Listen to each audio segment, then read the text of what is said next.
गंगा के इस प्रदेश पर भीलों का अधिकार था और उनके राजा का नाम गुह था।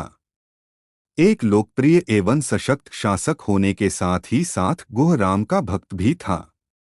यह ज्ञात होने पर कि राम अपने लघु भ्राता लक्ष्मण और पत्नी सीता के साथ उसके क्षेत्र में आए हुए हैं, वह अपने मंत्रियों तथा परिजनों के साथ उनके स्वागत के लिए आ पहुंचा।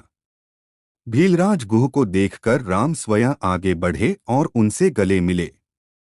वक्कल धारण किए हुए राम, सीता और लक्ष्मण को देखकर गुह को अत्यंत क्षोभ हुआ। उसने विनयपूर्ण तथा आर्त स्वर में कहा, हे रामचंद्र, इस प्रदेश को आप अपना ही प्रदेश समझें। आप यहाँ का अधिपति बनकर यहाँ का शासन संभाल लें। आपके समान समदर्शी एवं न्यायवेत्ता शासक पाकर यह प्रदेश धन्य हो जाएगा। मैं आपको विश्वास दिलाता हूँ कि यह संपूर्ण भूमि आपकी ही है और हम सब आपके अनन्य सेवक हैं। इतना कहकर गुहराज ने अपने साथ लाई हुई सामग्री को राम के समक्ष रख दिया और बोला, हे स्वामी, ये भक्ष्य, पेय, लेह्य तथा स्वादिष्ट फल आपकी सेवा में प्रस्तुत है। आप कृपा करके इन्हें स्वीकार करें। आप लोगों के विश्राम के लिए व्यवस्था कर दी गई है। अश्वों के लिए दाना, चारा भी तैयार है। गुह की प्रेममय वचनों को सुनकर राम बोले, हे निषादराज, आप इस प्रदेश के राजा हैं, फिर भी आप मेरे स्वागत के लिए पैदल चलकर आए हैं।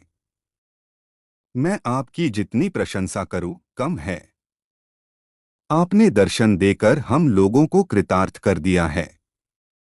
इस प्रकार निषादराज की प्रशंसा करते हुए राम उन्हें प्रेमपूर्वक अपने पास बिठा लिया और मधुर वाणी में कहने लगे, भीलराज, आपको सानंद और सकुशल देखकर मुझे अत्यधिक प्रसन्नता हो रही है। आपके द्वारा लाए गए इन उत्तमोत्तम पदार्थ के लिए मैं आपका अत्यंत आभारी हूँ। किंतु बंधु, मुझे खेद है कि मैं इन्हें स्वीकार नहीं कर सकता। ये सारे पदार्थ राजा महाराजाओं के खाने योग्य हैं, किंतु अब हम तपस्वी हो गए हैं और हमारा भोजन तो केवल कंदमूल फल है। अतः हम इसे ग्रहण नहीं कर सकते। हाँ, अश्वों के लिए आप जो दाना चारा लाए हैं उन्हें स्वीकार करके मुझे बहुत प्रसन्नता होगी, क्योंकि ये मेरे पिताजी के प्रिय अश्व हैं, जिनकी सदैव विशेष देखभाल की जाती है। गुह ने भीलों को अश्वों के विशेष प्रबंध करने के लिए आदेश दे दिया। संध्या होने पर राम, सीता और लक्ष्मण ने गंगा में स्नान किया तथा ईश्वरोपासना के पश्चात उन्होंने कंदमूल फल का आहार किया। गुहराज उन्हें उस कुटी तक ले गए जहां पर उन्होंने उनके विश्राम के लिए अपने हाथों से प्रेमपूर्वक तृणशय्याएं बनाई थीं। कुटी में पहुंचकर गुह ने कहा, हे दशरथनंदन, आप इन शय्याओं पर विश्राम कीजिए। मैं आपका दास हूँ, आथ मैं पूर्ण रात्रि जागकर हिंसक पशुओं से आप लोगों की रक्षा करूंगा। आप हमें सर्वाधिक प्रिय हैं, इसलिए आप लोगों की सुरक्षा के लिए रात भर मेरे ये सभी साथी धनुष बाण लेकर तत्पर रहेंगे। उनकी बातें सुनकर लक्ष्मण ने कहा, हे गुहराज, मुझे आपकी शक्ति, निष्ठा और भैया राम के प्रति आपके अनन्य प्रेम पर पूर्ण विश्वास है।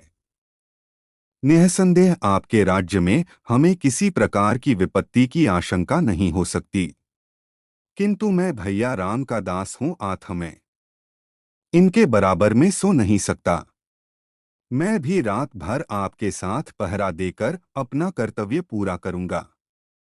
भीलराज गुह और लक्ष्मण कुटी के बाहर एक शिला पर बैठकर पहरा देते हुए बातें करने लगे। लक्ष्मण ने गुह को अयोध्या में घटित समस्त घटनाओं के विषय में बताया। इस प्रकार वह रात्रि व्यतीत हो गई।